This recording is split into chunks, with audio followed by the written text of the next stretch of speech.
hard to explain to someone who's always lived in a first world country why Bitcoin or why blockchain is valuable. All they see is incremental gains in efficiency, where I think because I've gone through a devaluation of the ruble in Russia when I was growing up, and I remember that so vividly, I think once I understood what Bitcoin is trying to do, it just made perfect sense to me. That is Anya Nova, and this is episode 26 of the Blockchain Pro podcast.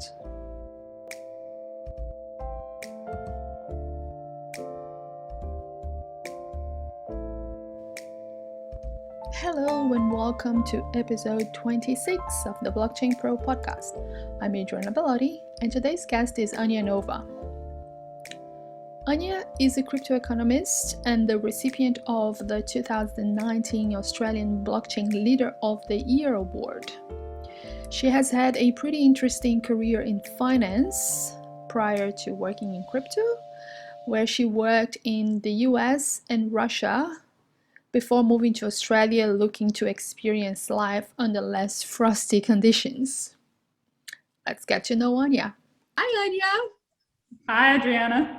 How you doing? Yeah, really good. Thank you. It's very good to be here, and it's nice to see you.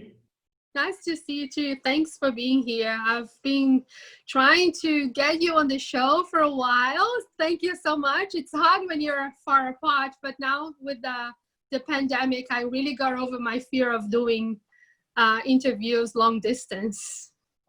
Oh, it's so nice. I was really happy when you contacted me because we really don't have that much going on from a blockchain point of view in Perth. We have a few good projects, but every time I hear about the East Coast and, all the meetups you guys have and all the catch-ups and all the get-togethers, I do get jealous. So it's really nice to be a part of it. So thanks for inviting me. Oh, you're welcome. Thanks for being here. Have you been watching any of the meetups online? Yeah, I've dialed into a couple. Yeah, I wish I was doing it more, but I really prefer the human contact. I think the actually being there and something about being in a meetup, it's still a little bit too remote for me. I don't know if I'll ever actually get used to it. So yeah, but I did try to join. Hopefully we don't have to get used to it, but we just have to do it while we need to, right? I really cannot wait to having meetup face to face again. Yeah, me too, for sure. And hopefully you come visit so you can be in one. Yeah, well, last year, I remember I went to Sydney, Melbourne, just quite a few times, and so many lovely people there. So yeah, fingers crossed, second half of the year is going to change, or 2021, whatever that is. I'll be patient. That's all that we can be for now. Yeah. All right, so let's get back in time to when you began your career. Did you go to university? How did it all start? Yeah, I had a bit of a long and strange journey towards blockchain because I was actually born on a Russian island in the Pacific north of Japan. And really that island just had fishing and logging in it. So there weren't anything other than that. So I could have been a fisherwoman or a fisherman, or I could have gone into logging. That wasn't necessarily the career option that I wanted. And then I was brought up by a single mom. So Natasha is an amazing Russian woman, very dedicated. And she said, okay, you need to get off this island when you're 17. So I knew that there's this competition that's being run by American agency, and one person from our island, get to spend their high school in United States. So for 10 years, as I was going to school every day, I knew that that's my goal, that when I'm 17, I'm going to win this competition. I'm going to go to the United States. And my mom was always kind of supporting me in that and saying that's the one goal that we have. So then when I was 17, I won that competition and I went to the States for a year. So you know what I mean? Going from like a really remote little island without really any kind of technology infrastructure, anything like that, to the United States was just mind blowing. I remember seeing my first like automatic sliding door to the supermarket. And I was just standing in front of it and looking at it. That was my first introduction to technology. I'm like, oh my God, a sliding door. And then... did you go by yourself or did your mom go with you? No, I went by myself. It was like a student exchange. So Wow. I lived with a family in Indiana for a year. And then after that, pretty much knew that I want to study in the States. So I've applied to the University of Alaska. And the reason I've applied to the University of Alaska is because that university, Anchorage City, is actually a sister city with that island that I'm from, Sakhalin Island. So I could pay resident tuition rather than paying international student tuition. That's the only university I could afford. So I went to that university and studied finance, and also was part of a debate team. And actually, I really enjoyed finance and economics in particular. But then once I've graduated, there were not a lot of finance jobs in Alaska. It turns out it's not a financial center of the world. You could be a fisherwoman or a logger. Yeah, exactly. I've changed the location, but my career options haven't changed. Well, there was a third option of oil and gas. So I went and started working for oil and gas. And then actually my American visa ran out. So I had to go back to Russia. And at the time there was oil and gas at the island that I'm from. So I started working with Shell, and I worked with Shell. That was a really kind of good introduction to different commercial arrangements and agreements, because I was managing large commercial contracts. So being in the resources sector, kind of in the energy sector already. And then I met my husband halfway through, and then we kind of decided, okay, what are we going to do? He's from Silicon Valley. So we thought, okay, we'll either go back to Silicon Valley or we'll go somewhere else. And we just completely randomly picked Perth, like really randomly. We were looking at Perth on Google Maps. And I said, oh, wow, it looks like there are a lot of beaches there. And I spent my whole life in Russia freezing, or in Alaska freezing. So let's go to where there are a lot of beaches. So we ended up moving to Perth, and that was 10 years ago, 11 years ago. So that's been home.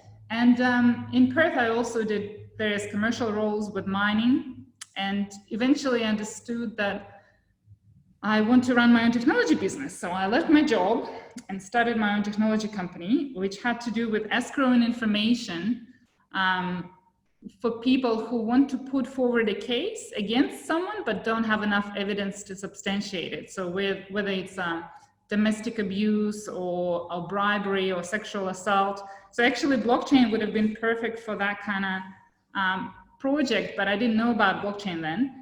And I also didn't know anything about running a business, but was learning really quickly, and even managed to get a little bit of revenue going, but eventually it kind of became clear to me that I didn't have a concrete business model, and I didn't have funding either.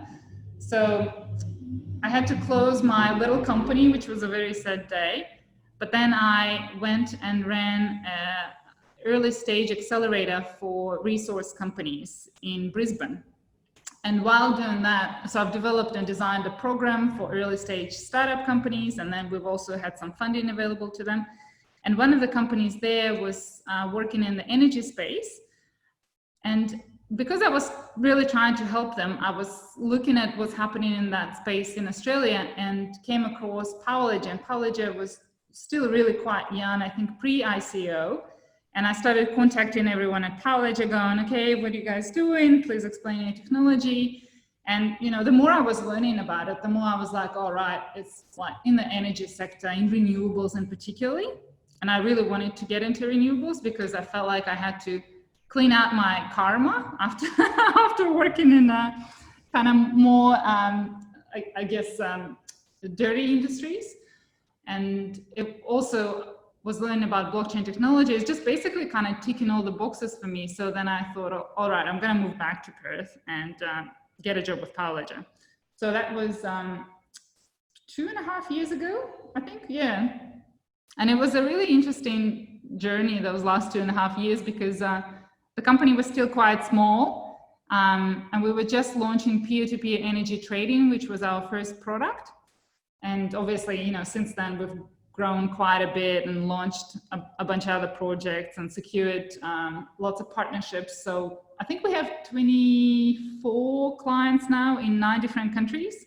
So it has been a really exciting period of growth and personal development for me as well, from a, a kind of professional point of view, and just getting used to the kind of level of resiliency that's required to be in a early stage startup that's growing. Yeah, so that's a quick summary of my career. So you found blockchain after you were working for Powerledger, or was that, how did that sort of the story came into it? Did you decide to work with Powerledger because they were in the blockchain space?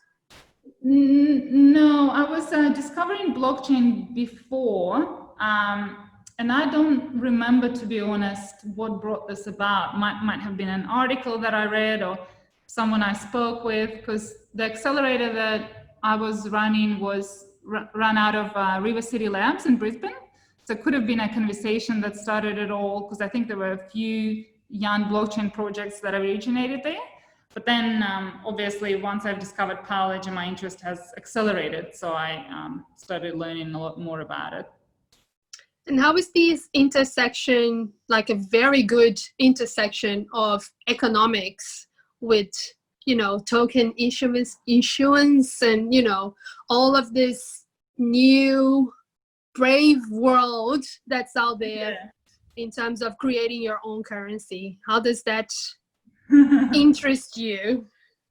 Yeah, that's a great question, because you know, I've had a few times where I present on blockchain to various kind of organizations, and people come up to me and they just say, well, why? Well, why would I do that?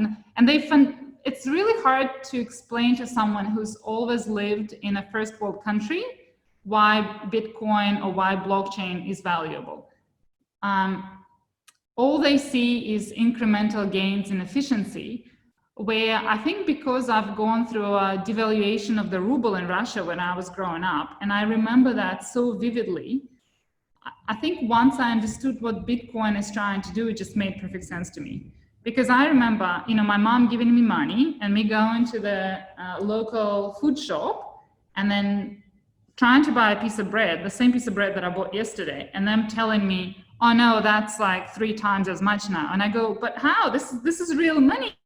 This piece of paper, isn't it like valuable? Isn't it supported by the government? Isn't it, you know what I mean? Just this feeling when you realize that something that you always thought as kind of unchanging and very concrete and very valuable is actually quite a random way to transact value. And if the monetary system is mismanaged by the government and they decide to just keep printing it because they can't cover their debts, and that's better, you know, basically inflation is like stealing money from the people, right? Well, when it's out of control. But once you've had that experience, I think firsthand, you just kind of grasp it a lot quicker. And we actually have a developer that works at Powerledger who's from Venezuela. And him and we have those chats because he had a similar experience. You know what I mean? He grasps the value and grasped the value of Bitcoin immediately as soon as he found out about it. So yeah, I think that's the connection there, really. I'm the same. I mean, in Brazil, just growing up, I think I've been through 5 different currencies. Yeah. And the last one is still the same that they have today. It's the Brazilian real. And I think that's been in effect since the early 90s. But, you know, that period all through the 70s, the 80s, it was all like mad hyperinflation. And once you live through that, you understand Bitcoin like really easily. Yeah, exactly. Yeah. And I remember the government announcing at some point, hey, we have too many zeros, so we're just going to go ahead and get rid of the last 3. And I'm like, oh, right, okay, that makes sense. So a 5,000 ruble note is going to become a 5 ruble note. Okay, well, you know, the name stayed the same, but the substance, it's just basically an accounting system. That's all it is, right? Except that it's an accounting system controlled by one entity, which is the central bank, versus an accounting system where control is decentralized, like Bitcoin. So what is your favorite thing about this space? Well, I think there were a number of really cool innovations in finance and economics over the history of humanity. First, we just invented money. We've invented something that we could give to each other as a promise to give value in the future. So just like the physical money, we've invented that, you know, and then we've invented loans where, okay, I'll give you that money now, but then you're going to give it back to me, but then you have to give me a little bit more, which is interest because of the risk that I'm taking. So like all these things seem so basic, but they are really huge innovations. Like someone had this insight that that would be valuable, right? And then we thought, oh, okay, well, I don't want to transact and carry my money with me around. So then we've invented banks. And then, you know, there was kind of this history of invention in the financial sector. And some inventions were really small and some were really kind of fundamental, such as like loans and money and banking, and then accounting, right? We have debits and credits. Like debits and credits didn't just come about because it's obvious. Someone had to think it through.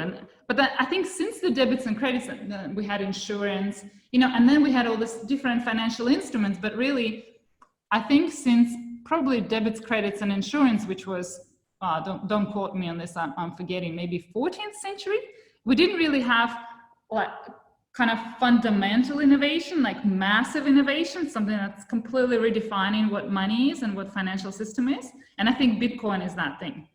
So there was lots of incremental change, and now there is this one big change. So it still has a lot of, I think, potential to change how societies function. So that's what makes me really excited.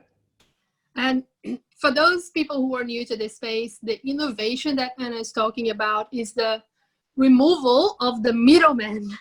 Yeah. Right? Because up into Bitcoin, all of those systems needed a trusted third party to manage all of these debits and credits. And with Bitcoin, that was removed. Now you trust the network to do it, right? Yeah, that's right. Yeah, that's huge. That is huge. So how are things going with the projects that you're working on? Well, I think we are working in a very exciting space. So the energy systems globally are undergoing their own big change and their own big innovation. And really, they kind of been operating in the same way for hundreds of years, where you have a centralized power plant that then transmits energy to the end users, and the end users just take that energy. So the flow of energy was always one way, and the financial flow was always one way. So the energy generator tells me how much I need to pay for my energy, and I pay for my energy. So very kind of simple transaction with a bunch of those centralized systems around the world. But over the past few years, because manufacturing of solar panels got so much cheaper, people just started becoming their own mini generators. And all of a sudden you have, you know, one big generator and lots of mini generators. And then you go, okay, so does that change the energy flow? Yes, it does. Does it change the financial flow? Yes, it does. So how are we going to manage that going forward? Because on one hand, everyone agrees that it's really good because people are generating clean energy. But on the other hand, some of the network infrastructure that we have in place, like transmission lines, substations, they just haven't been built to manage the reverse flow. And we don't have the right financial incentives to account for the energy that's being generated. So that's kind of like the origin story of Powerledger. We've seen that change coming. I guess that's the second advantage of being in Perth. I said the first advantage was isolation. The second advantage is that it's just so sunny here that people installed solar much earlier than in other places around the world. So that kind of both the problem and the opportunity became clear very early on to the founders of Powerledger, where, okay, if I have spent my own money to install solar panels, then what do I do with them? Obviously, during the day when the sun is shining, I can offset my own energy needs. But what if I'm not home? What if I went somewhere, or what if I went on vacation? I have all this energy that's been generated and it's not going anywhere. The retailer might be taking it and not paying me what I think is a fair price. So I want to have a marketplace where I can sell that energy and get a fair price for it. And how do I know if it's a fair price? Because someone like my neighbor might set a price for it. Maybe my neighbor doesn't want to buy their own solar panels, or maybe they're permanently in the shade of a tree, you know, and they can't generate. So then, okay, if you establish a marketplace where people can set their own prices, their own buy and sell prices, and then you have an algorithm that looks at all these preferences and allocates the energy fairly, and then settles the financial transactions and makes sure that people are either getting paid for the energy or they're paying to their neighbor for the energy, that such a system would be really valuable.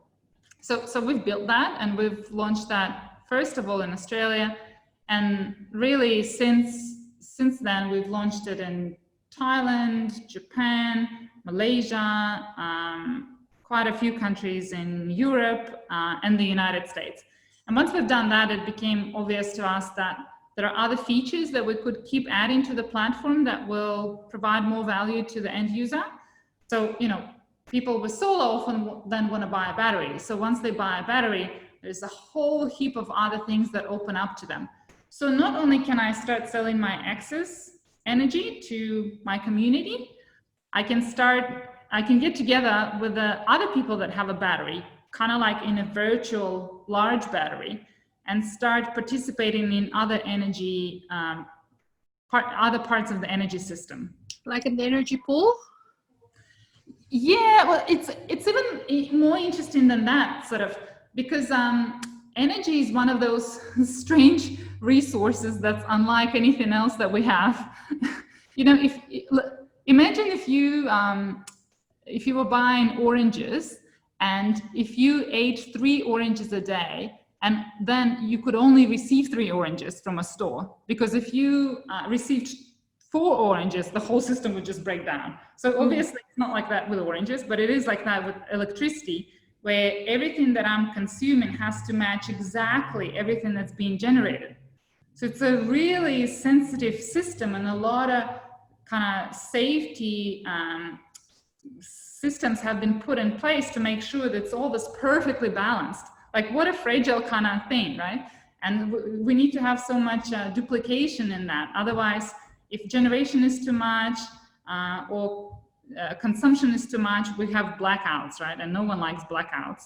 No one likes going without electricity. That's another kind of memory I have from my childhood, is constant blackouts. So, yeah, so with a battery, if like a household would only have a 10 kilowatt hour battery, but multiple households could have a 10 megawatt hour battery virtually, and they can start participating in this balancing services. So it's not necessarily selling the energy, it's selling the capacity to balance the underlying energy system. And that service has previously only been available for large commercial players. So kind of like, you know, everyone knows about the large Tesla battery in South Australia. So multiple people can become the Tesla battery if they get together and if they coordinate their activities. So there needs to be a way to notify everyone. There needs to be a way to dispatch energy at the same time, or to empty the battery. And there needs to be a way to pay those people when they do provide that service. So I think it's a really cool thing. That is very interesting. Yeah, it's called a virtual power plant. So that's a product that we are launching in South Australia. And it's interesting to think about that. We're living in this era where we're seeing a shift of work, right? And more we have less work available, less manual labor, less things. It's all knowledge, all coming to knowledge work. We're still, obviously, we're going to have things manufactured, but more and more that is done by robots.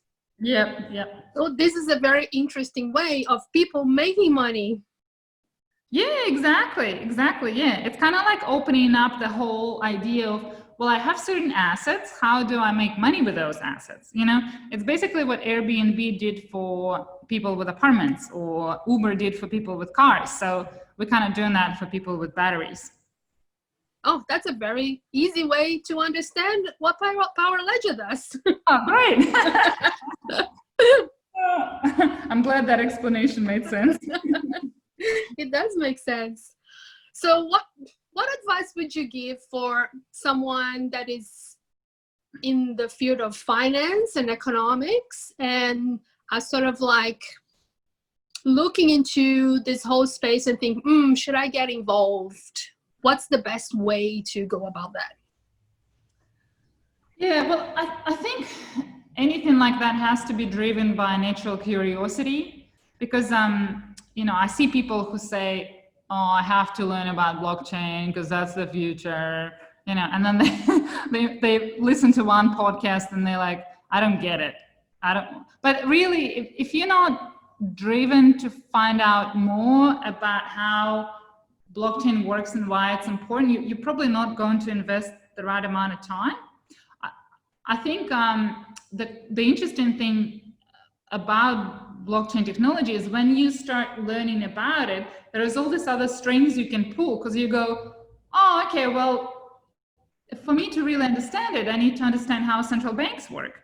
And then you understand how central banks work. And then you go, oh, for me to really understand it, I need to understand how governments work. And then you learn about government. So it's really a very kind of fruitful field of investigation because of its connection to so many other things. So I just think, start listening to some of the podcasts and find the person that resonates. Don't necessarily persevere if there's so many things out there, and if it's not resonating with you, if you don't like the presenters, if you don't like the guests, just stop listening and just keep going through them until you find the one that does resonate. So that's my advice. That's excellent advice. You won a prize last year, didn't you? What was that about? Yeah, it was super cool, actually, and super unexpected. So it was the Blockchain Leader of the Year in Australia. And I only found out about it as I was going to the event. So it was a total surprise. So I flew out from Melbourne for that. And I guess the thing that really touched me the most is that I thought, I'm doing this thing, in little Perth on the other coast, and no one probably knows anything about who I am or what I do, and I do occasionally fly internationally. And then once I started talking to the people who voted for me, they were like, oh yeah, no, we know who you are, and we know what you do, and we've read some of the stuff you've published. And I was just so overwhelmed, I guess, by that. And that was really lovely. Yeah. And there was, I just think it's a really great thing to be involved in, to kind of celebrate the people that form the community. So it's the kind of award that's run every year. So if you have any kind of doubts about, whether you should apply or whether you have a friend who you think needs to apply, just go for it, because it's just a really cool event. You get a cool little award, and then you have a party after that with all the people that attended. So there's really just a win-win for everyone. Yeah, but it's good to be recognized for something cool that you're working on. And your passion for this shines through when you're talking, and I think people can see that. Yeah, I was definitely on cloud 9. That award is still kind of in the middle of my dinner table at home. I look at it every morning. Oh, that's very cute. All right, so we're hitting 27 minutes. Any final words of wisdom for our listeners? What sort of final thoughts? Oh my God, that's a very, you're putting me on the spot. Just that's the point, Anya. Yeah. I don't really have words of wisdom, to be honest. I just I just really enjoyed our conversation. So it's been really lovely, and thanks again so much for contacting me. And I think what you're doing is really fantastic. I think it's really great that you're reaching out to people and asking them about their stories, because often all you get to hear is about the business side of things, but you don't get to hear about the personal side of things. And I think that's super interesting and valuable and inspiring. So thanks, Adriana, for doing that. Oh, thank you. And thank you for being here today. I really appreciated learning more from you. I didn't know you were from the little island near Japan. There you go. Yep, that's right. That's a wonderful story. Thank you for sharing. My pleasure.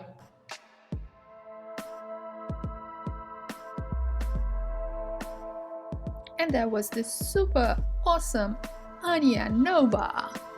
If you have a question or comments for Anya, you can connect with her on LinkedIn.